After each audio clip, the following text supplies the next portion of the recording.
భారతదేశంలో రెండు సందర్భాల్లో తీవ్రమైన చర్చ రిజర్వేషన్ మీద జరిగేది. ఒకరు వద్దని, ఒకరు కావాలని. ఆ చర్చ కొంత ఘర్షణలకు కూడా దారితీసింది. కొన్ని దాడులు, ప్రతి దాడులు కూడా దారితీసింది.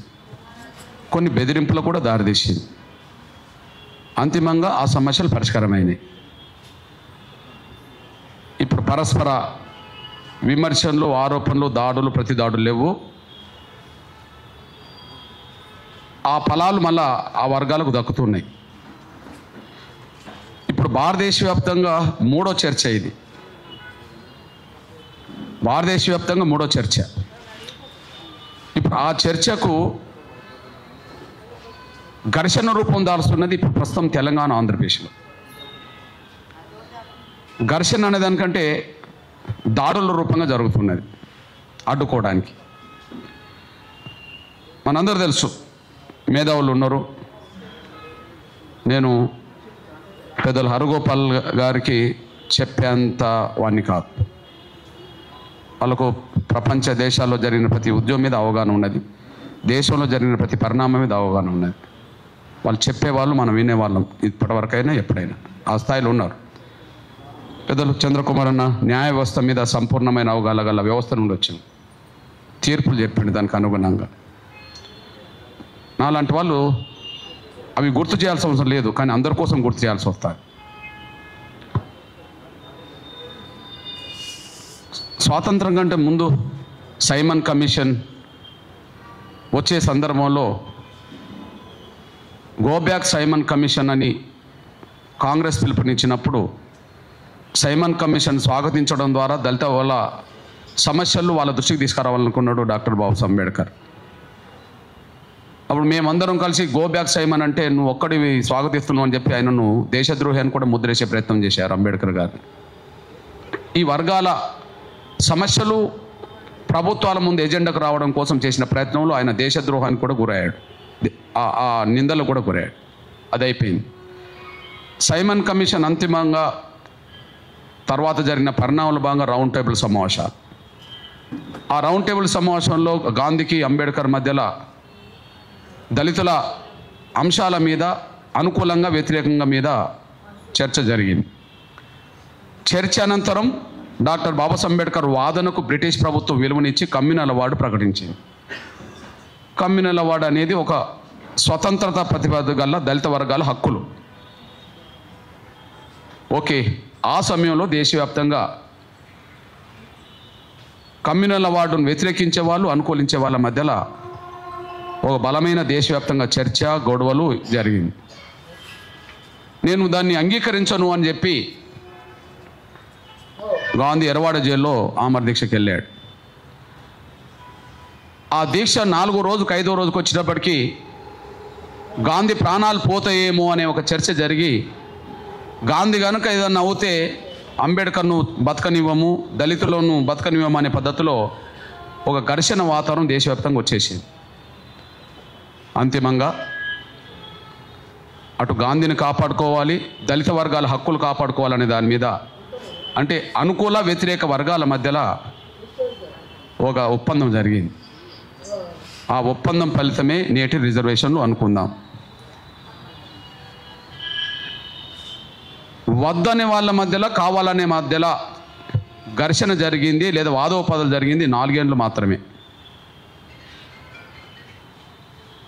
రౌండ్ టేబుల్ సమావేశం తర్వాతనే,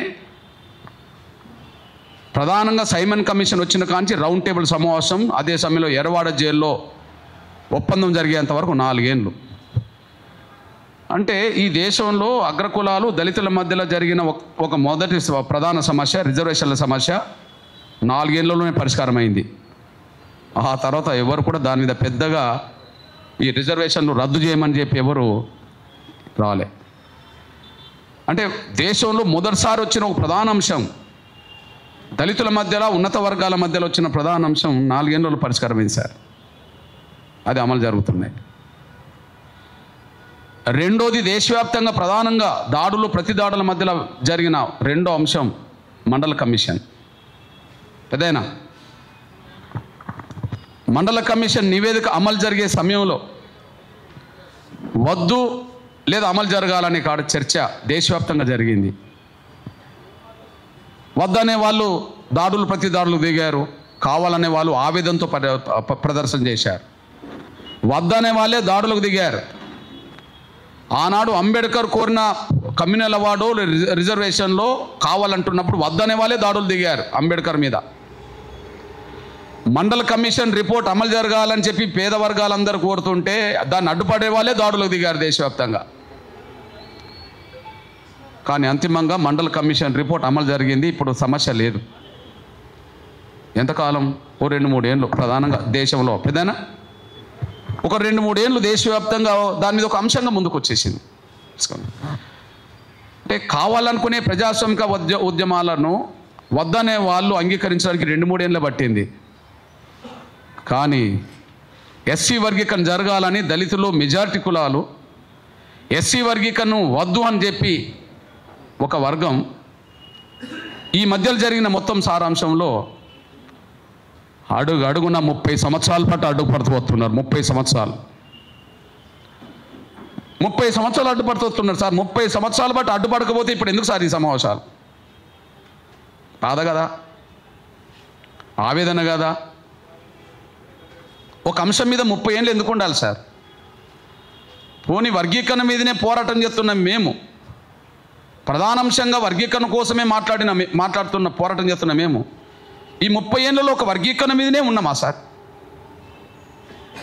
పలు సమస్యల పరిష్కారం కోసం కూడా పోరాటాలు చేశాం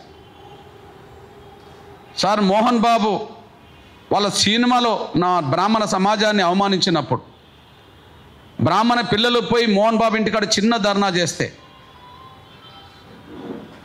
ఆ ధర్నా చేస్తున్న నా బ్రాహ్మణ తమ్ముల మీద బిడ్డల మీద మోహన్ బాబు కొడుకులు దాడులు చేయించి పరిగెత్తించి కొడితే మోహన్ బాబు బ్రాహ్మణ సమాజానికి బహిరంగ క్షమాపణ చెప్పాలని డిమాండ్ చేసి ఉద్యమం చేసింది ఎంఆర్పిఎస్. క్షమాపణ చెప్పించా. నా వైశ్య సమాజాన్ని మొత్తం పట్టుకొని సామాజిక స్మగ్లర్స్ కొమటోళ్ళు అని చెప్పి కంచెయ్యల గారు వ్యాసం రాసినప్పుడు వ్యాపార రంగంలో ఉన్న వైశ్య రంగం అందరూ స్మగ్లర్లు కాదు, అందులో పేదలు ఉన్నారు. ఆ పేద వైశ్యులకు అది వర్తించదు. అందులో చట్టబద్ధమైన వ్యాపారాలు చేసే వాళ్ళు ఉన్నారు, అది వాళ్ళకు వర్తించదు. సామాజిక స్మగ్లర్లు కొమటలను వర్తించదు. ఎవరన్నా చట్ట వ్యతిరేక వ్యాపారం చేస్తున్నట్టే ఒక కొమటోలే చేస్తున్నారు అనుకోవాల్సిన అవసరం లేదు, అందరిలో ఉన్నారు. కాబట్టి సామాజిక స్మగ్లర్లు కొమటోళ్ళు అనే మాట కరెక్ట్ కాదు అని చెప్పి కోమటి సమాజానికి వైశ్య సమాజానికి అండగా నిలబడ్డది ఎంఆర్పిఎస్ మాత్రమే. మా విమలక్కను అక్రమంగా జైల్లో పెడితే మా విమలక్క విడుదల కోసం పోరాటం చేయడానికి ముందుకొచ్చింది ఎంఆర్పిఎస్. మా చెరుకు సుధాకర్ గౌడ్ను జైల్లో పెడితే చెరుకు సుధాకర్ జైల్లో ఉన్న అతన్ని విడుదల చేయించడం కోసం నా ఆమరదీక్ష చేయాల్సి వచ్చింది అనే విషయం దృష్టికొస్తుంది సార్. బీసీలకు అన్యాయం జరిగిన ఒక సందర్భంలో బీసీల వైపు నిలబడ్డా, ఎస్సీలకు అన్యాయం జరిగిన సందర్భంలో ఎస్సీల వైపు నిలబడ్డా, మైనార్టీలకు అన్యాయం జరిగిన సందర్భంలో గోద్రానంతరం జరిగిన ఘటనలో నేను ముస్లింలకు అండగా నిలబడ్డా.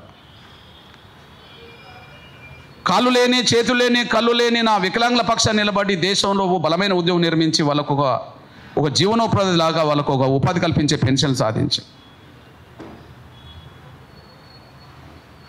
గుండెకు రంధ్రాలున్న పేద బిడ్డలను సమాజం ముందు తీసుకొచ్చి ప్రభుత్వం ముందు తీసుకొచ్చి వాళ్ళ కోసం చేసిన ఉచిత వైద్యం కోసం చేసిన డిమాండ్తో ఆరోగ్యశ్రీ పథకం సాధించి అందరికీ ఒక అవకాశం ఇచ్చి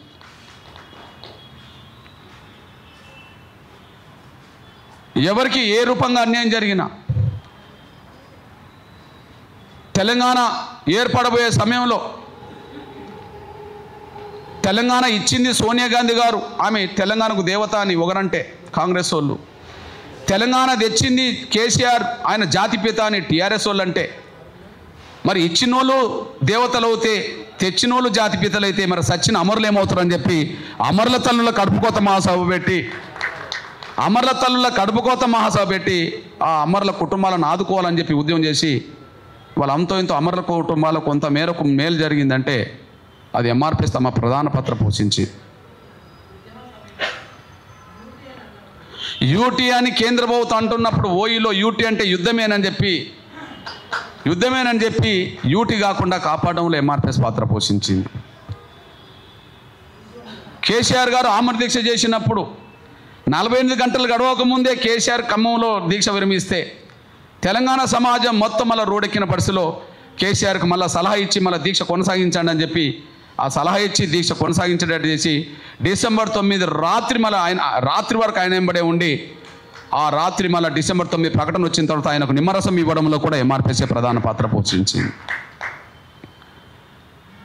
వృద్ధులకు వితంతులకు వాళ్ళ పెన్షన్ పెరగాలని చెప్పి పోరాటం చేసి వాళ్ళ పెన్షన్ భారతదేశం లెక్కలేని విధంగా పెన్షన్ పెరిగేటట్టు చేసింది. తెల్ల రేషన్ కార్డు బియ్యం కోట 4 కిలోలు ఉంటే పేదవాడి బియ్యం కోట పెరగాలని చెప్పి ఎక్కడ లేని విధంగా ఇంకొక 2 కిలోలు పెంచి 6 కిలోలు చేసడంలో ఎంఆర్పిఎస్ పాత్ర పోషించింది. సెంట్రల్ యూనివర్సిటీలో తమ్ముడు ఆత్మహత్య చేసుకున్న తమ్ముడికి వేములకు న్యాయం జరగాలి, ఆ కుటుంబానికి న్యాయం జరగాలి, దోషులను శిక్షించాలని చెప్పి అందరికంటే ముందు ఉద్యమం చేసింది ఎంఆర్పిఎస్. ప్రణయ్ని దారుణంగా చంపితే అక్కడికి ఎవరు వెళ్ళలేని సమయంలో వెళ్ళి ఆ ప్రణయ్కి జరిగిన అన్యాయాన్ని ఎదుర్కొని పోరాటంలో ముందు వరుసలు నిలబడ్డది ఎంఆర్పిఎస్. ఎవరికి ఎక్కడ అన్యాయం జరిగినా వీలైన మేరకు అండగా నిలబడాలని చెప్పి ఎంఆర్పిఎస్ తమ వంతు పాత్ర పోషించుకుంటూ వచ్చేసింది. ఒకవైపు వర్గీకరణ అంశాన్ని వదలకుండానే మరొక వైపు సమాజం పట్ల బాధ్యత వివరిస్తూ వచ్చారు. ఇకపోతే నా సోదర వర్గం మాలల పట్ల ఎప్పుడు మేము అనుచిత వ్యాఖ్యలు చేయలేదు. మా సోదర వర్గం పట్ల ఎప్పుడు మేము అనుచిత వ్యాఖ్యలు చేయలేదు సార్. మీ దృష్టికి తీసుకొస్తున్నా 82, 83 అంటే సార్ 94లో ఎంఆర్పిఎస్ ఏర్పడ్డది. 82, 83లోనే మా ఊరిలో సామాజిక వివక్షతను పాటించే ఉన్నత వర్గాలకు మాకు మధ్యలో జరిగిన ఘర్షణలో ప్రధాన సమస్య మా మాల చెల్లె మీద అత్యాచారయత్నం జరిగినప్పుడు మా మాల చెల్లెను కాపాడుకోవడం వాళ్ళ అన్న ప్రయత్నం చేస్తే అన్న మీద దాడి జరిగితే ఆ దాడిని తిప్పికొట్టడం కోసం జరిగిన ఘర్షణలో 82, 83లో వాళ్లకు మాకు మధ్యలో జరిగిన ఘర్షణలో ఎదుటోళ్ళు ఒకరు చచ్చిపోతే చిన్న వయసులోనే నేను జైలు పాలయ్యాను. 83లో అంటే 41 సంవత్సరాల క్రితం ఎంఆర్పిఎస్లో మా చిన్న వయసులోనే మేము జైలుకి వెళ్ళాల్సిన పరిస్థితి మా మాలల కోసం వచ్చేసింది. అప్పుడు బాలగోపాల్ గారు మాకు రక్షణ కవచంగా నిలబడ్డాడు ఆ రోజుల్లో. అప్పుడు హన్మకొండ చౌరాస్తా దగ్గర ఒక చిన్న రూమ్లో గదిలో ఉండేవాడు. మా దగ్గరకు వచ్చి మమ్మల్ని కాపాడే ప్రయత్నం చేశాడు. సరే, కారణాలు ఏమైనా విప్లవోద్యమం నుంచి కొంత ఇబ్బందులు ఉన్న సమయంలో బయటకు వచ్చినప్పుడు బతకడం కోసం ప్రకాశం జిల్లాకి వెళ్ళే సమయంలో ఆడ చీమకుర్తిలో 3 మాల అమ్మాయిలు ఏసమ్మ, రాములమ్మ, అంజమ్మ అని 3 మాల అమ్మాయిల మీద అత్యాచారాలు చేసి దారుణంగా చంపినప్పుడు గ్రానైట్ క్వారీలో నేను అక్కడికి వెళ్ళి దళిత ఉద్యమం నిర్మించడంలో 9 నెలలు నేను మాలపల్లెలో పడుకున్నా. కందుకూరు బృందావనంలో పీడిఎస్ బలంగా ఉన్న సమయంలో అగ్రవర్ణాలకు సంబంధించిన వాళ్ళు పీడిఎస్ను టార్గెట్ చేయడానికి మాలపల్లెలో దాడి చేస్తే కట్టా విజయసారథి అని ఒక మాల తమ్ముడు చంపబడితే అక్కడ నేను 6 నెలలు బృందావన మాలపల్లెలో పడుకున్నాను. ఇదంతా ఎంఆర్పిఎస్ ఏర్పడక ముందు. కారంచేడు జరిగినప్పుడు మేము తెలంగాణ జిల్లాలో విప్లవోద్యమంలో భాగస్వాములు అయినాం. కానీ ఆడ మీటింగ్ జరుగుతుంటే పోయొచ్చే వాళ్ళం. కానీ చుండూరు జరిగే సమయానికి మేము అక్కడికి వెళ్ళి చుండూరులో నేను 3 నెలలు పడుకున్నాను నేను మాలపల్లెలో. అక్కడి నుంచి మీరు ఒక్కసారి గమనిస్తే ఎంఆర్పిఎస్ ఏర్పడ్డ తర్వాత కూడా మా వైఖరి మా సోదరుల పట్ల ఎప్పుడు మారలేదు.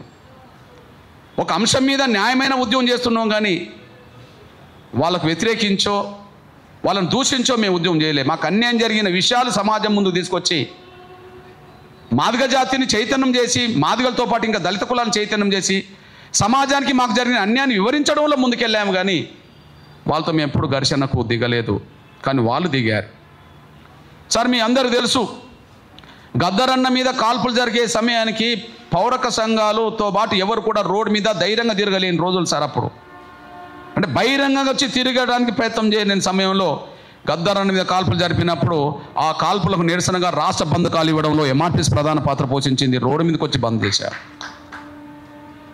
ఇప్పుడు తమ్ముళ్ళు చెప్పారు,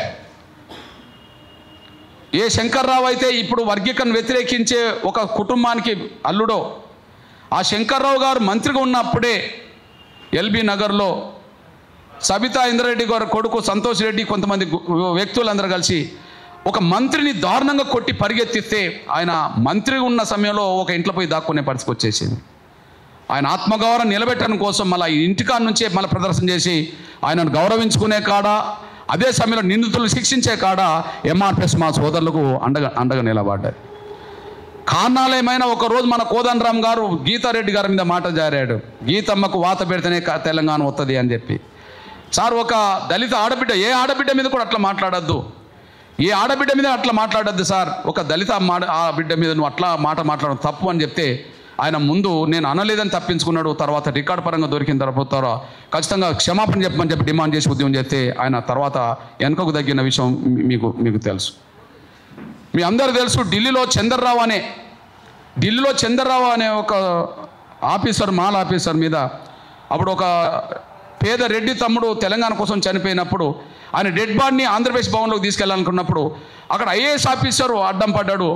కానీ నేను రెండో ఆఫీసర్గా దళితుడా ఉండడం వల్ల ఐఏఎస్ ఆఫీసర్ సంబంధించిన మీద ఆయన పడకుండా హరీష్ రావు పిడిగుద్దులు గుద్ది ఆయనను అవమానిస్తే చంద్రరావుకు క్షమాపణ చెప్పాల్సిందని చెప్పి హరీష్ రావుతో క్షమాపణ చెప్పడంలో ఎంఆర్పీఎస్ ప్రధాన పాత్ర పోషించింది. కారంచేడు, చుండూరు తర్వాత బలమైన పెద్ద దాడి గురైన గ్రామం లక్ష్మీపేట, శ్రీకాకుళం జిల్లా లక్ష్మీపేట. కారంచేడునప్పుడు ఎంఆర్పీఎస్ లేదు, చుండూరు అప్పుడు ఎంఆర్పీఎస్ లేదు.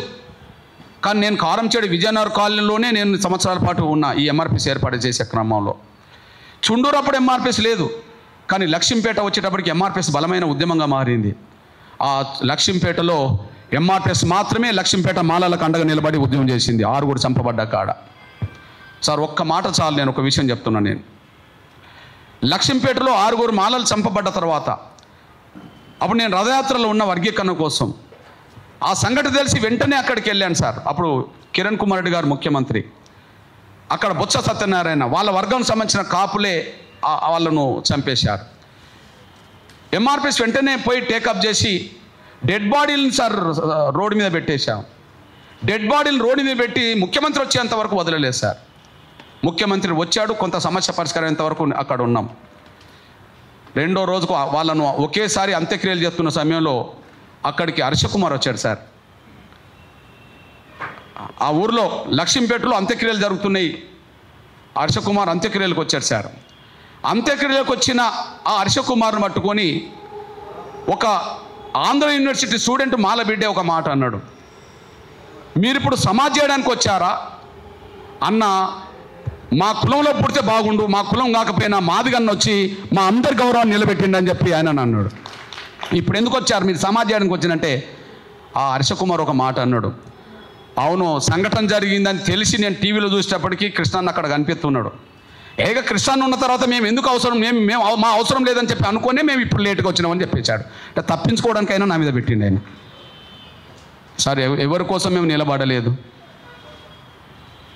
భారతదేశంలో ఎక్కడ జరగని ఉద్యమాలు సమాజం కోసం ఇక్కడనే జరిగినాయి సార్. భారతదేశంలో ఎక్కడ జరగని కొన్ని సమస్యల పరిష్కారం ఇక్కడనే జరిగింది సార్. అంటే వర్గీకరణ కోసం పోరాటం చేస్తూనే 30 ఏళ్ళు సమాజం పట్ల బాధ్యతతో ఉండమే తప్ప ఎప్పుడు కూడలేదు సార్. ఇక మీ దృష్టికి తీసుకొస్తున్నా సార్, కోరుకునే వాళ్ళు దాడులకు దిగలేదు సార్. అంబేద్కర్ కాలంలో రిజర్వేషన్లు కోరుకునే వాళ్ళు అగ్రకులం దాడులు దిగే పరిస్థితి సార్. కానీ రిజర్వేషన్లు అడ్డుకునే వాళ్ళే దాడులు దిగారు సార్. అంబేద్కర్ను కూడా బెదిరించారు, నీ సంగతి చూస్తామని చెప్పి. అంటే అడ్డుకునే వాళ్ళకే పలుకుబడి ఉంటుంది కాబట్టి వాళ్ళు దాడులు దిగారు సార్. మండల కమిషన్ అమలు జరగాలని పోటం చేస్తున్నప్పుడు దాడులకు దిగింది అగ్రకులాలు కానీ బీసీలు కాదు సార్, దళితులు కాదు సార్. ఇప్పుడు ఎవరు దాడులు దిగుతుంది సార్? మేము ఎక్కడన్నా మాల సామాజిక వర్గం సంబంధించిన పట్టుకొని ఇక్కడికి ఇది చేసినామని చెప్పి 30 ఏళ్ళ చరిత్ర ఎక్కడ ఉన్నది సార్? చరిత్ర మీ కళ్ళ ముందు పెడతా సార్, చరిత్రను మీ కళ్ళ ముందు పెడతా సార్. రేపు అవన్నీ రిపోర్ట్ పరంగా, రికార్డు పరంగా, ఆధారాల పరంగా, ఫోటోల పరంగా, వీడియోల పరంగా ఇస్తా సార్. 94 జూలై 7న ఎంఆర్పిఎస్ మొదలు పెడితే సార్ 10 రోజులకే నేను దెబ్బతిన్నా సార్ చీరాల్లో. కారంచేడు మృతవీరుల దినం జూలై 17 సార్. 94లో బాలగోపాల్ గారు గద్దరన్న ఆ సంస్మరణ సభకు వస్తున్నాడని తెలిసి ఒక 10 కరపత్రం వేసి పంచితే అక్కడ మాలలు నా మీద దాడి చేశారు, నా చొక్కా చినిగిపోయింది సార్. ఇది అందరు తెలుసు సార్. అక్కడ నువ్వు వర్గీకరణ కోరుతూ నువ్వు ఇక్కడ కరపత్రం పంచుతావు అని చెప్పి నా మీద ఎంఆర్పిఎస్ కార్యక్రమం దాడులు చేశారు సార్. నేను పాదయాత్ర చేస్తుంటే ఉలవపాడులో కత్తులు పట్టుకొని కర్రలు పట్టుకొని నా ఎంబడబడ్డారు సార్. ఇది పేపర్లు వచ్చినాయి సార్. విజయనగరం జిల్లా ఏస్కోట దగ్గర ఉండబడే ఒక ధర్మవరం అనే గ్రామంలో అంబేద్కర్కి విగ్రహం మీద దండ వేస్తుంటే నా మీద దాడులు చేశారు సార్. తూర్పు పశ్చిమ గోదావరి జిల్లాలో నా వెంబడిపడ్డారు సార్. అమలాపురం చోట, అదే సమయంలో చింతలపూడి కాడ నా వెంబడిపడి దాడులు చేశారు సార్. అంతగా సార్ 97లో ఎంఆర్పిఎస్ వర్గీకరణ సాధించిన తర్వాత ఆ విజయోత్సవం జరుగుతుంటే తూర్పుగోదావరి జిల్లా ఉప్పలకుప్తం మండలంలో మీరా సాహెబ్ అనే ఒక మాదిగ బిడ్డను 18 సంవత్సరాల మాదిగ బిడ్డను కత్తులతో పొడి చంపింది సార్.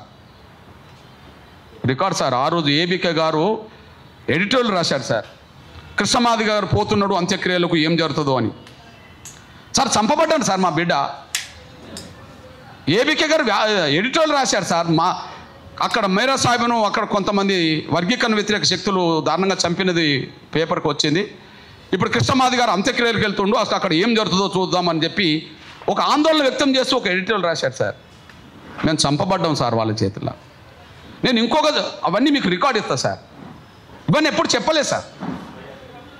ఇంకొక విషయం సార్, పశ్చిమ గోదావరి జిల్లాలో కొవ్వూరుకు దగ్గర సార్ తిరుగుడుమెట్ట పెద్దేవం అనే గ్రామాలనే సార్, మలకల్పల్లి అని సార్. ఒక్కరోజు వర్గీకరణకు మీటింగ్ పెట్టుకుంటే మీటింగ్ మీద దాడులు చేస్తే తప్పించుకొని ఒకరు ఇంట్లో ఉంటే సార్, ఆ ఇల్లు పైకి నుండి కిందికి వచ్చి మొత్తం తింటున్నవన్నీ మొత్తం నరికితే అన్నం ముద్దల మీద పడ్డారు సార్ రక్తం అంతా. భయానికి భయపడి పరిగెత్తుతుంటే చిర్రనాగేశ్వర్ అనే ట్రైన్ కింద పడి చచ్చిపోయింది సార్. మొగోళ్ళు ఎవరు లేరు సార్. ఒక ఫోటో మీకు పంపుతా. ఆయన అంత్యక్రియలు చేయడానికి ఊర్లో మొగోళ్ళు ఎవరు లేరు సార్. పాడే గట్టింది మహిళలు సార్, పాడే మోసింది మహిళలు సార్, ముందు ఏడ్చుకుంటూ పోయింది మహిళలు సార్, వెనక ఏడ్చుకొని వచ్చింది మహిళలు సార్. ఒక్క పురుషుడు లేడు సార్ ఆడ, ఒక్క పురుషుడు లేడు సార్. మీరు అవి చూస్తే అంటే ఈ ఈ ఈ తెలుగు నేల మీద ఇట్లా జరిగినాయి అంటారు సార్.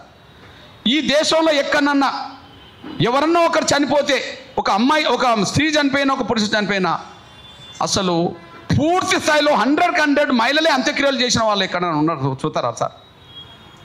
పాడే గట్టింది మహిళలు, పాడే మోసింది మహిళలు, ముందు ఏడ్చింది మహిళలు, వెనక ఏడ్చింది మహిళలు, సమాధి చేసింది మహిళలు. దాడులో గురైన చంపబడ్డం. కొల్లాపూర్లో సార్ నేను అంబేద్కర్ విగ్రహానికి దండేయడానికి ప్రయత్నం చేస్తే ఊరొచ్చి నా మీద పడ్డది, అన్నది పడ్డది సార్. పేపర్లు రాసింది సార్, కృష్ణమాదిగ మీద పిడుగుతులు గుద్దిండి అని చెప్పి. ఆ రోజు రాళ్లతో దాడి చేస్తే సార్ తలలు పగిలినాయి, కాళ్ళు ఇరిగినాయి, చేతులు ఇరిగినాయి, మొత్తం ఊడ్చుకుపోయింది సార్. పేపర్ కట్టింగ్ చూస్తే ఇంత దాడి జరిగిందని చెప్పి చూస్తారు సార్. రేపు పేపర్ కట్టి చెప్పిస్తా. అట్లాంటి సంఘటనలో పాల్గొని మా మీద దాడులు చేసిన వాళ్లకు 2 పోలీసు ఉద్యోగాలు వచ్చినాయని చెప్పి మాలమోహన్ లీడరు ఇదే చెన్నై నా దగ్గరికి వచ్చారు సార్. మాలమోహన్ లీడరు ఒక చెన్నై వచ్చింది సార్ నా దగ్గరికి. అన్న మీ మీద దాడి చేసిన కేసులో ఇద్దరు పోలీసు డ్యూటీ అది జాబ్ వస్తుందన్న, ఆ కేసు ఉంటే వచ్చేటట్టు లేదంటే నేను బలవంతంగా ఎంఆర్పిఎస్ కార్యకర్తలు ఒప్పించి జరిగిందో జరిగింది, పిల్లల పొట్టగొట్టద్దని చెప్పి వాళ్ళకు ఉద్యోగాలు రావడానికి ప్రయత్నం చేశాను సార్. జరిగిందో జరిగింది సార్. ఇవన్నీ పడుతూ వచ్చాను సార్. ఆనాడు కమ్యూనల్ అవార్డు కోసం అంబేద్కర్ పట్టుబడ్డప్పుడు అగ్రకులాలే దాడులు చేసినాయి సార్. మండల కమిషన్ రిపోర్ట్ అమలు జరగాలన్నప్పుడు అగ్రకులాలు దాడులు చేసినాయి సార్ వద్దనేటోళ్ళు. కానీ ఏదో సార్ ఓ 4-5 ఏళ్లలో ఘర్షణ అయిపోయింది సార్, దాడులు అయిపోయింది సార్. కానీ 30 సంవత్సరాల పాటు ఏకపక్షంగా సార్ ఎప్పుడన్నా 96 సార్ టీడీపీ ప్రభుత్వం ఉన్నప్పుడు 96 హైదరాబాద్లో దిగ్బంధం చేశాం సార్. దిగ్బంధం చేశారు సార్ చంద్రబాబు నాయుడు గారు సార్. ఈ దిగ్బంధం అదే రోజు కమిషన్ పడ్డా సార్. బషీర్బాగ్ ప్రాంతం మొత్తం దిగ్బంధం చేశాను సార్ 96 అంటే 29 సంవత్సరాల క్రితం. 96లోనే చంద్రబాబు నాయుడు గారిని వర్గీకరణ మీద మీటింగ్ రప్పించాలి సార్. సార్ 96 మొదలుకొని మొన్న 2023 నవంబర్ 11 వరకు పరేడ్ గ్రౌండ్లో ఎన్నో మీటింగ్లు పెట్టాము సార్.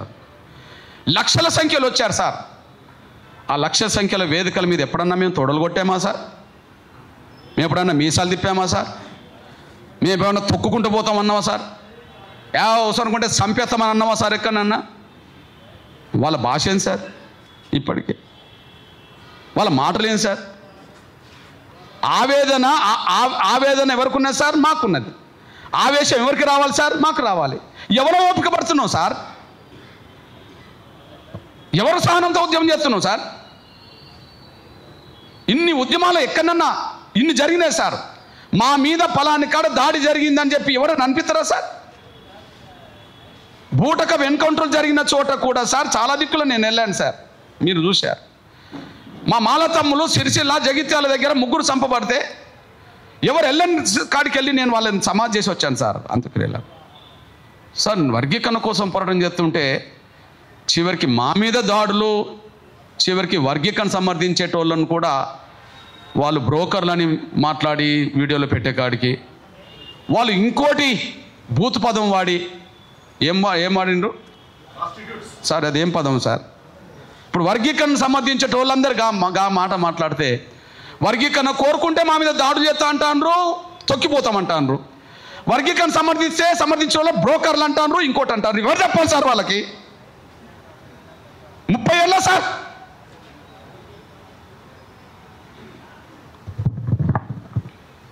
నేను ఏ పార్టీ సార్? నాకు అర్థమవుతలేదు. నేను ఏ పార్టీ సార్? నా కండు ఎప్పుడు మారింది సార్? నేను ఏ పదవిలో ఉన్నా సార్? నా కండు ఎప్పుడు మారింది? నేను ఏ పదవిలో ఉన్నా సార్? సార్ చంద్రబాబు నాయుడు గారు వర్గీకరణ చేస్తా అంటే మాకు బలం లేదు కదా సార్? మరి అడ్డుకునేటోళ్ళకి బలం ఉన్నది కదా సార్? చంద్రబాబు నాయుడు గారు వర్గీకరణ చేస్తా అంటే కృష్ణ మీ సహకారం కావాలంటే నేను చంద్రబాబుకు సపోర్ట్ చేశాను సార్. మాకు బలం లేదు సార్, వాళ్ళలాగా బలం లేదు సార్. అన్యాయం జరిగిన మాట నిజమే కానీ, మాకు న్యాయం కోసం పోరాటం చేస్తున్న మాట నిజమే కానీ వాళ్ళలాగా శక్తివంతంగా ఎదగలేదు సార్. మేము ఎదగలేదు కాబట్టి ఇంకా సార్ ఈ రోడ్డు మీద ఉద్యమాలు చేస్తున్నది 30 ఏళ్ళు సార్. మరి నేను చంద్రబాబు నాయుడు అంటే నేను చంద్రబాబు పార్టీలో చేరలేదు కదా సార్? నాకు పదవులు వచ్చినాయి కదా సార్? ఆ రోజు నాకు 98లో పెద్దపల్లి పార్లమెంట్ ఇక్కడ ఇచ్చాడు సార్, తీసుకోలే కదా? 99లో నాకు రాజ్యసభ ఇచ్చాడు, నేను తీసుకోలే కదా సార్? కాంగ్రెస్ సార్, మరి రాజశేఖర్ గారు కూడా ఆయన ముఖ్యమంత్రి అయిన తర్వాత నేను ఆయనతో కూడా కలిసి పనిచేశాను సార్. వర్గీకరణ చేస్తామంటే లక్షలాది మంది సభకు రాజశేఖర్ గారిని కూడా రప్పించాను కదా సార్. మరి ఆయన కూడా వర్గీకరణ చేపిత కృష్ణ అని చెప్పి కృష్ణాన్ని సాకారం కావాలంటే సార్ మరి ఎస్సీ వర్గీకరణ కట్టుబడి ఉంటే సార్ నేను మన కన్నాభిరాన్ని తీసుకెళ్ళి మాట్లాడాను కదా సార్. సార్ కన్నాభిరాన్ సార్ పెద్ద ఆయన ఎస్సీ వర్గీకరణ కోసం మీ మీదనే ఆధారపడ్డా సార్. ఎస్సీ వర్గీకరణ చేపిస్తానంటే కృష్ణాన్ని సాకారం కావాలంటే సార్ ఆయన కూడా మేము అండగా నిలబడ్డాం సార్. రాజశేఖర్ గారు కూడా మేము అండగా నిలబడ్డాం సార్. సార్ ఇది కాంగ్రెస్ కండ. అప్పుడు రాజశేఖర్ గారికి వర్గీకరణ చేపిస్తా అంటే నేను అండగా నిలబడ్డా సార్, కాంగ్రెస్ కండ. మరి కాంగ్రెస్ నాకు ఎమ్మెల్సీ ఇవ్వబోయింది సార్, జూపిడిలాగా. ఆయన తీసుకున్నాడు, నేను తీసుకోలేదు సార్. నాకు వరంగల్ పార్లమెంట్ సీట్ ఇవ్వబోయింది సార్, నేను తీసుకోలేదు సార్. సిరిసిల్ల రాజయ్యకు వచ్చింది సార్. నేను కాంగ్రెస్ కాదు సార్, నేను తెలుగుదేశం కాదు. వర్గీకరణ చేసే స్థాయి వాళ్ళకు ఉన్నప్పుడు నేను వాళ్ళ దగ్గరికి వెళ్ళినప్పుడు నీ సహకారం కావాలంటే నేను సహకరించాను సార్. జాతిని గెలిపించుకోవడం కోసం నేను ఏం చేయాలి సార్? పోనీ సార్ ఇప్పుడు నన్ను నరేంద్ర మోడీ గారు ఈ మనిషి ఆ మనిషి అంటాను కదా సార్. నేను బీజేపీలో చేరాను సార్. మరి అంతకంటే ముందు నేను మరి రాహుల్ గాంధీ దగ్గర కూడా పోయాను కదా సార్. అంతకంటే ముందు నేను వాళ్ళ ప్రభుత్వం ఉన్నప్పుడు నేను సోనియా గాంధీ దగ్గర కూడా పోయాను కదా సార్. పోనీ యువనేతగా ఆయన దేశంలో చక్రం తిప్పుతున్నప్పుడు ఆయన కూడా నేను వినతిపత్రం ఇచ్చాను కదా సార్. వర్గీకరణ చేపిస్తా కృష్ణ అంటే కాంగ్రెస్ సపోర్ట్ ఇచ్చినప్పుడు నేను వేదిక మీద కూడా పంచుకున్నాం కదా సార్. ఆయన వేదిక మీదగా పంచుకున్నాం కదా సార్. మరి నేనేమన్నా కాంగ్రెస్ సార్ వాళ్ళు ఇచ్చిన పదవిని తీసుకున్నానా? ఇంకొక విషయం సార్, మొత్తం 30 ఏళ్ళలో 2023 అంటే అర్థమే సార్ 29 ఏళ్ళకి సార్. 94 ఉద్యమం మొదలు పెడితే గౌరవ నరేంద్ర మోడీ గారు ప్రధానమంత్రిగా వేదిక మీదకి వచ్చింది 2023 నవంబర్లో కదా సార్. మరి 29 సంవత్సరాలు నాకు బీజేపీ సంబంధం లేదు కదా సార్. 29 సంవత్సరాలు నేను బీజేపీ సంబంధం లేదు సార్. సార్ 29 సంవత్సరాలు పక్కకు పెట్టు, అంతకు 2022లో అదే ప్రేరేడ్ గ్రౌండ్లో ప్రధానమంత్రి ఉపన్యాసాన్ని అడ్డుకుంటే మా పిల్లలు దెబ్బలు తిన్నారు సార్. 2022లో బీజేపీ జాతీయ కార్యవర్గ సమావేశాలు నోవెటల్లో జరిగితే 3 రోజుల పాటు కేంద్రం దేశంలో బీజేపీ నాయకత్వం అంతా హైదరాబాద్లో తీసేస్తే ఏ ఒక్కరు కేంద్రానికి వ్యతిరేకంగా బీజేపీ వ్యతిరేకంగా రోడెక్కలే సార్. ఏ ఒక్క పార్టీ రోడెక్కలే, వామపక్షాలతో సహా, కాంగ్రెస్తో సహా, బీఆర్ఎస్తో సహా ఎవరు రోడెక్కలే. ఫాసిస్ట్ ప్రభుత్వం అని ఇప్పుడు అంటున్నారు, ఇంకోటి అంటున్నారు నియంత్రణ అంటారు కదా సార్. 2 ఏళ్ల నుంచే ఫాసిస్ట్ ప్రభుత్వమా సార్ వాళ్ళు? మొదటి నుంచి అనుకుంటే మరి వాళ్ళు ఇక్కడ ఉన్నప్పుడు తెలుగు గడ్డ మీద ఒక్కరు రోడ్ ఎక్కలే సార్. కానీ ఎస్సీ వర్గీకరణ జరగకుండా ఇక్కడ ఎట్లా జరుగుతారని చెప్పి ఎంఆర్పిఎస్ రహదారులకు మొత్తం బంద్ పిలుపునిచ్చింది సార్. నేను ఇంద్రపార్కులో నల్ల జెండా ప్రదర్శన చేశాను సార్. వాళ్ళ మీటింగు నోవెటల్లో జరుగుతుంటే నోవెటల్ ముట్టడించి ఎంఆర్పిఎస్ నాయకులు అరెస్ట్ అయ్యాను సార్. అదే రోజు ప్రధానమంత్రి ఉపన్యాసం పరేడ్ గ్రౌండ్లో జరుగుతుంటే ఆ పరేడ్ గ్రౌండ్లో నిరసన వ్యక్తం చేయడానికి వెళ్ళిన కార్యకర్తలు గౌరవ నరేంద్ర మోడీ గారు మీటింగ్లో మాట్లాడుతుంటేనే మా వర్గీకరణ గురించి మాట్లాడు, లేకపోతే ఎందుకు ఇక్కడ ఉంటారని చెప్పి ఎదుర్కొని ముందుకెళ్తుంటే వేలాది మంది వచ్చి మా పిల్లల మీద దాడులు చేశారు సార్. తలలు పెట్టారు సార్. ఆ రోజు కాలు చెక్కలు ఇరిగినాయి, నడుములు ఇరిగినాయి. ఇప్పుడు ఆ సీన్ చూస్తే వాళ్ళు కొడుతున్నప్పుడు వీళ్ళు ఆ కొడుతున్న సీన్ ముడుతుంటే మీరు చూడలేరు సార్.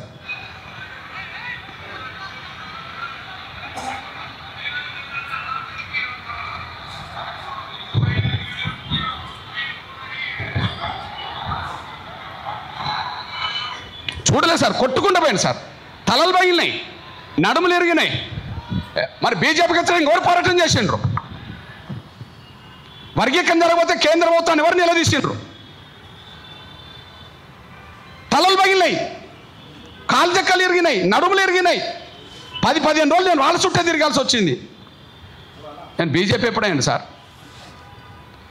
కానీ ఏ వేదికలనైతే మేము అవమానం పడ్డామో, ఏ పరేడ్ గ్రౌండ్లో అయితే మేము దెబ్బలు తిన్నామో, ఆ పరేడ్ గ్రౌండ్కే ప్రధానమంత్రిని రప్పించుకొని వర్గీకరణ మద్దతు తీసుకునేట్టు చేశాం సార్. మేము అవమానాలు పడ్డప్పుడు, బాధలు పడ్డప్పుడు, దెబ్బలు పడ్డప్పుడు మాకు ఎవరు అండగలేరు సార్.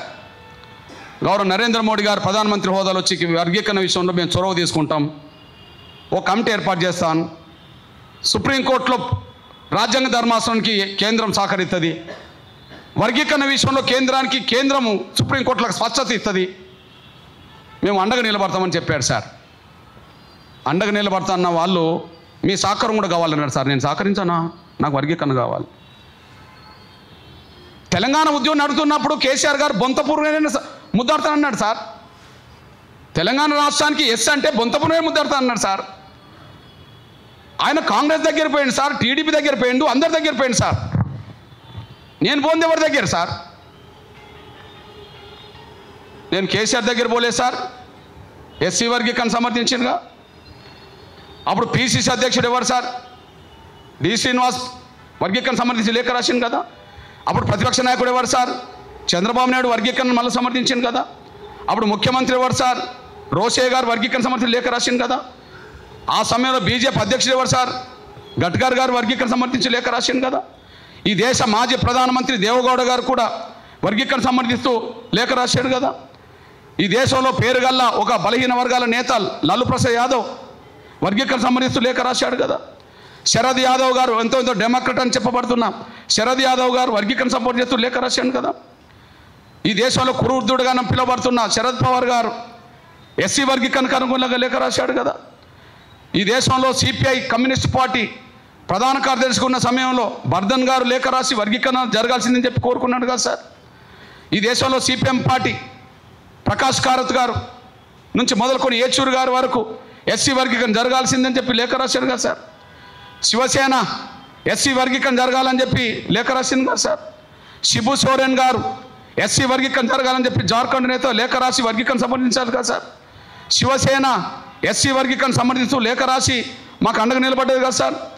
సార్ అజిత్ సింగ్ గారు మన తెలంగాణ ఉద్యమానికి అంతో ఇంతో కొండంత అండగా నిలబడ్డ ఆ సమయంలో ఆయన కూడా వర్గీకరణ సమర్థిస్తూ కేంద్రానికి ఇచ్చారు కదా సార్. ఇక్కడ ఎంఐఎం అధినేత ఎస్సీ వర్గీకరణ సమర్థిస్తూ లేఖ రాసింది కదా సార్. అప్పుడు ప్రజారాజ్యం ఉన్నది సార్, చిరంజీవి గారు ఎస్సీ వర్గీకరణ సంబంధించి లేఖ రాశారు సార్. అప్పుడు లోక్సత్తా జయప్రకాష్ నారాయణ ఎమ్మెల్యేగా ఉన్నాడు సార్, ఏబిసిడి వర్గీకరణ జరగాలి సార్. ఇన్ని పార్టీల దగ్గరికి పోయాను సార్, ఇన్ని పార్టీలు సమర్థిస్తుండే, సమాజం సమర్థిస్తుండే సార్. దళితుల్లో ఎవరు సార్ వర్గీకరణ వ్యతిరేకించేది? దళితుల్లో 59 కులాలు సార్. మరి 59 కులాల్లో 58 కులాలు వర్గీకరణ కోరుకుంటున్నాయి సార్. 58 కులాల్లో ఏ ఒక్క కులాన్ని అడుగు మాకు వర్గీకరణ కావాలంటారు సార్. ఒక కులం ఎందుకు అడ్డం పడుతున్నారు సార్? ఆ అడ్డం పడేటోళ్ళు ఏ దుర్మార్గమైన మాటలు మాట్లాడుతున్నారు సార్. సార్ ఇప్పుడు మాట్లాడుతూ ఒక బ్రదరు రవి గారు నేను వర్గీకరణను సమర్థిస్తూ కొద్దిగా మాట్లాడినందుకు నన్ను కొంత దూషించిండ్రు, నా మనసు చివుక్కుమన్నదని అన్నాడు సార్. సార్ ఒక మాట మాట్లాడితేనే చివుక్కుమంటే 30 ఏళ్ళు ఎంబడి పడితే మాకు కడుపు మండదా సార్? ఒక మాట వర్గీకరణ వ్యతిరేకించే వాళ్ళు వర్గీకరణ సమర్థించే వ్యక్తిని పట్టుకొని ఒక మాట అన్నారట, నా మనసు చివుక్కుమన్నదని నేను మాట్లాడిండు.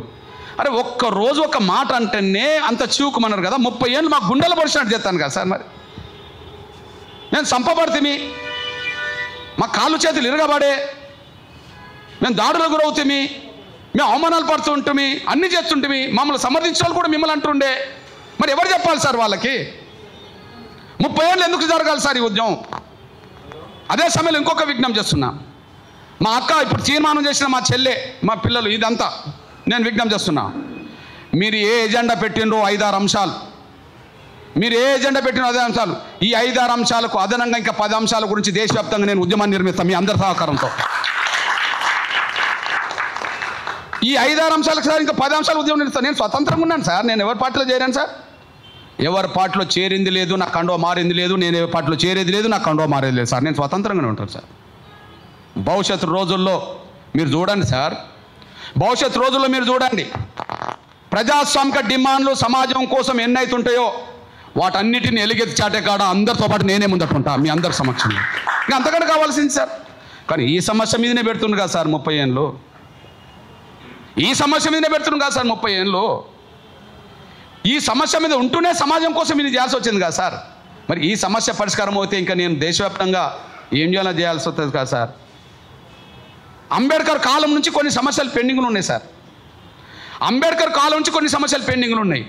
డాక్టర్ బాబాసాహెబ్ అంబేద్కర్ పార్లమెంట్లో ఉన్నాడు, జగ్జీవన్ రామ్ గారు పార్లమెంట్లో ఉన్నాడు, కాన్షీరామ్ గారు పార్లమెంట్లో ఉన్నారు. నిన్న వరకు చనిపోయిన రామ్విలాస్ పాస్వాన్ గారు దళిత నేతగా పార్లమెంట్లో ఉన్నాడు. ఇప్పుడు రామ్దాస్ అథవాలే పార్లమెంట్లో ఉన్నాడు, లేదా పాస్వాన్ కొడుకు ఇప్పుడు పార్లమెంట్లో ఉన్నాడు, లేదా దేశంలో కాంగ్రెస్ పార్టీకి జాతీయ అధ్యక్షుడు కనబడుతున్న దళితుడు మల్లికార్జున ఖర్గే పార్లమెంటే. కానీ అంబేద్కర్ కాలంలో అప్పటి నుంచి ఇప్పటివరకు పెండింగ్లు ఉన్న 1-2-3 సంవత్సరాలు మాట్లాడతారు సార్ వాళ్ళు. రిజర్వేషన్లు అంటేనే గుర్తుకొచ్చేది అంబేద్కర్ సార్. మరి ఆయన వ్యవహరించిన న్యాయశాఖలోనే రిజర్వేషన్ ఎందుకు లేవు సార్? ఆయన న్యాయశాఖ మంత్రే కదా, న్యాయశాఖలోని రిజర్వేషన్ లేవు కదా. అంటే ఆయనకి ఇష్టం లేక తేలేదా? ఆయన నుంచి అది జరగనివ్వలేదు కదా. రాజ్యాంగం ఆయన రాసిన మక్కికి మట్టిని ఆమోదించారా? కొన్ని తీసేసినాకనే ఆమోదించారు కదా. అట్లనే ఆయన కేంద్ర న్యాయశాఖ మంత్రి, న్యాయశాఖలో రిజర్వేషన్ లేవు అంటే ఆయన వద్దనుకున్నాడా? కానీ ఆయన నుండి కానివ్వలే. పార్లమెంట్ అంటే లోక్సభ రాజ్యసభ సార్. లోక్సభలో రిజర్వేషన్లు ఉన్నాయి సార్ ఎస్సీలకు, మరి రాజ్యసభలో లేవు కదా. మరి డాక్టర్ బాబాసాహెబ్ అంబేద్కర్ ఎప్పుడు లోక్సభ సభ్యుడు కాదు కదా, ఎప్పుడు రాజ్యసభ సభ్యుడే కదా. ఆయన ఉన్న రాజ్యసభలో రిజర్వేషన్ లేవు, ఆయన ఉన్న న్యాయశాఖలో రిజర్వేషన్ లేవు అంటే కానివ్వలేదు కదా. భూమి సమస్య భూమి సమస్య జాత్యం చేయాలని అంబేద్కర్ అన్నాడు కదా. జాత్యం పక్క పెట్టి ఉన్న భూములు అసెంబ్లీ భూములు లాగుతున్నారని మనం అంటున్నాం కదా సార్. కరోనా కాలంలో ప్రతిపక్షాలు రోడ్డు మీదకి రావని తెలిసి కేసీఆర్ గారు దళితుల ఎస్సీ ఎస్టీల భూములనే, అసైన్మెంట్ భూములనే పల్లె ప్రకృతి వనాల కోసం, శ్మశాన వాటికల కోసం, రైతు వేదికల కోసం, వీటి కోసం మొత్తం దళిత గిరిజన భూములన్నీ గుంజుకుంటుంటే ప్రతిపక్షాలు రోడ్డు మీదకి లేని సమయంలో మాస్క్ కట్టుకొని రోడ్ అంతా తిరిగాను, తెలంగాణ అంతా తిరిగాను సార్. మాస్కులు కట్టుకొని తిరిగా వాటిని కాపాడడానికి. ఎవరు రోడ్డు మీకు రాలేదు సార్. అవును సార్, భూముల సమస్య నన్ను వేధించదు సార్. భూమి లేని కుటుంబాల నుంచి కులాల నుండి వచ్చిన వాళ్ళం కాదు సార్. భూమి లేకపోవడం వల్లనే బానిసత్వం చేసే పరిస్థితి నుంచి వచ్చినాం కదా సార్. ఆ భూమి సమస్య పరిష్కారం కావాలి నాకు కూడా ఉంటుంది కదా సార్. ఖచ్చితంగా ఆ అంశం లేవనెత్తాం. అంబేద్కర్ కాలంలో ప్రభుత్వ రంగమే సార్, ఇప్పుడు ప్రైవేట్ రంగం అయిపోతుంది సార్. 97లో మొదలు ఎస్సీ వర్గీకరణ జరిగిన రోజు తెల్లారి నన్ను విలేకరులు అడిగింది సార్. 97లో వర్గీకరణ జరిగినప్పుడు విలేకరులు అడుగుతుంది, నెక్స్ట్ కార్యక్రమం అంటే ప్రైవేట్ రంగంలో రిజర్వేషన్ నా ప్రధాన ఎజెండా అని చెప్పాను సార్. కానీ దాన్ని రద్దు చేసి రావడం వల్ల ఈ అంశం మీద ఉండాల్సి వచ్చింది కదా సార్.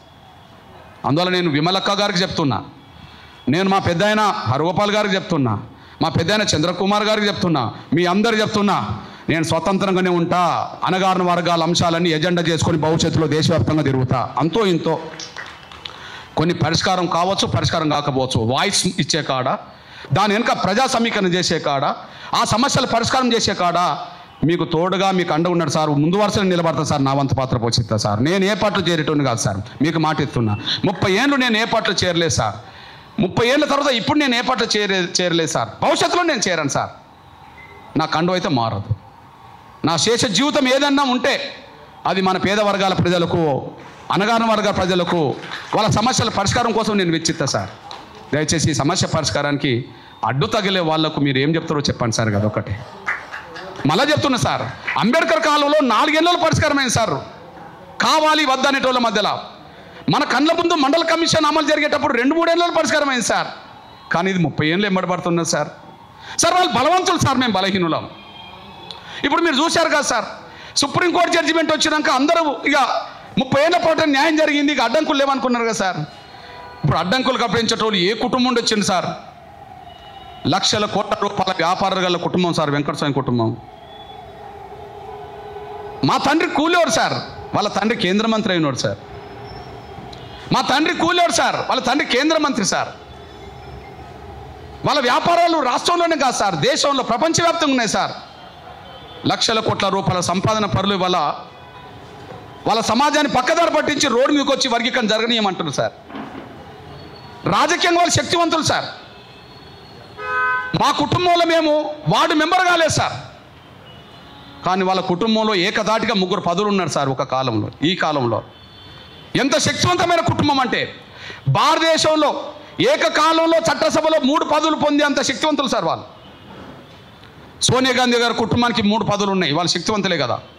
సోనియా గాంధీ రాజ్యసభ సభ్యురాలు, లోక్సభ సభ్యుడు రాహుల్ గాంధీ, మళ్ళీ లోక్సభ సభ్యురాలు ప్రియాంక గాంధీ, 3 సార్. మళ్ళీ దక్షిణాది రాష్ట్రాల్లో ఆ 3 పదవులు కాంగ్రెస్ పార్టీలో మాలలకే ఉంటాయి సార్. మల్లికార్జున్ ఖర్గే రాజ్యసభ ప్రతిపక్ష నాయకుడు సార్. వాళ్ళ అల్లుడు ఎంపీ సార్ గుల్బర్గా, వాళ్ళ కొడుకు ఇప్పుడు సిద్ధరామయ్య గవర్నమెంట్లో మంత్రి సార్. వాళ్ళు మాలలు అంటారు సార్. ఇక్కడ చూడండి సార్, ఇప్పుడు వెంకటస్వామి పెద్ద కొడుకు బెల్లంపల్లి ఎమ్మెల్యే సార్. ఇప్పుడు వర్గీకరణ జరగనీయమని చెప్పి మీటింగ్ పెడుతున్న ఆయన చెన్నూరు ఎమ్మెల్యే సార్. మళ్ళీ వాళ్ళ కొడుకు పెద్దపల్లి ఎంపీ సార్. మేము వార్డు మెంబర్లకు కూడా ఎదగలేదు సార్, కానీ ఏకకాలంలో 3 చట్టసభలు పొందేంత శక్తివంతులు సార్ రాజకీయంగా.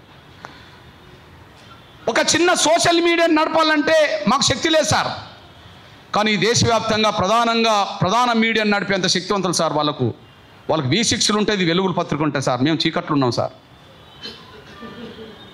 దేశవ్యాప్తంగా ఒక పెద్ద మీడియాని నడిపే శక్తివంతులు సార్ వాళ్ళు.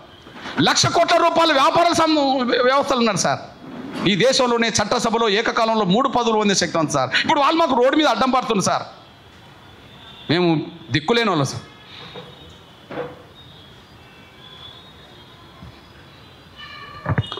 కాపాడండి సార్, కాపాడండి సార్, న్యాయాన్ని కాపాడండి సార్. దోషులు ఎవరో చెప్పండి సార్. ఇద్దరి మధ్యలో వివాదం ఉన్నది, ఘర్షణ ఉన్నది, ఇద్దరి మధ్యలో చెప్పబాకండి సార్. దయచేసి అడ్డుకునే వాళ్ళను దోషులుగా చెప్పండి, వాళ్ళని మనసన్న మార్చండి. కోరుకుంటున్న వాళ్ళకు సంపూర్ణంగా ఉండి భాగస్వాములు కాండి. త్వరగా వర్గీకరణ సమస్య పరిష్కరిస్తే దేశం మొత్తం మీద అణగారిన వర్గాల బతుకులు మార్చడానికి నా వంతు పాత్ర పోషిస్తానని కూడా గుర్తు చేస్తూ ముగిస్తున్నా సార్. ధన్యవాదాలు.